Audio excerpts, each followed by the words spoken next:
You know what nobody talks about in leadership?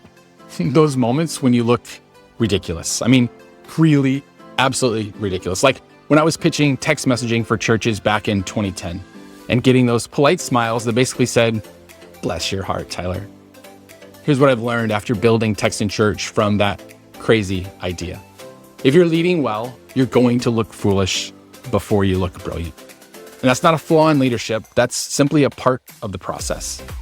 You see, leadership often gets dressed up in highlight reels, the inspiring speeches, the bold moves, the polished outcomes. But if you've been in the trenches long enough, you know the truth.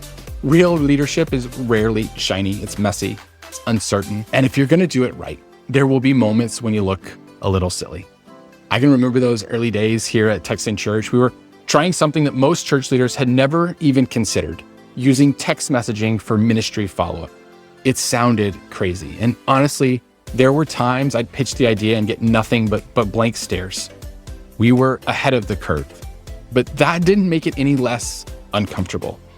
Still, that discomfort taught me something that I'll never forget. The real work happens in the in-between, when you're forging a path that no one else sees yet. John Maxwell, I think, says it perfectly. He says, "A leader is one who knows the way, goes the way, and shows the way." But showing the way means you're out front. And when you're out front, you're exposed. You're vulnerable, and you're going to stumble sometimes. And here's the thing. Your team doesn't need a superhero. They simply need someone real, someone willing to take the first step, even when it's risky. And that's where trust is built. That's where culture is shaped and where momentum begins. At Text in Church, some of our biggest wins started as tiny experiments, as ideas that weren't perfect, but instead were designed to move us forward, because movement is almost always better than waiting for those perfect conditions. And so over the years, I've learned there's something powerful about staying focused for 1,000 days. That's about 3 years on one mission. If you'll stay faithful and you'll stay focused, your impact compounds. You get sharper, you get wiser, you stop needing to be perfect, and you start caring more about progress. Because here's the truth, you can't shortcut trust. You have to earn it. And earning it means going first again and again.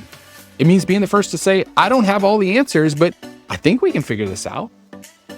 It means being the first to take action even when it's clunky at first. So if you're hesitating because you're afraid how you might look, that right there is the gap between management and leadership. Managers, they're going to wait until it's safe, but leaders, they move when it matters. So the next time you feel pressure to wait until everything's perfect, remember this: leadership doesn't require perfection. It requires motion. And if you're willing to look a little silly at first, you might just look brilliant later. And even if you don't, you'll have moved the mission forward. And that's what real leaders do.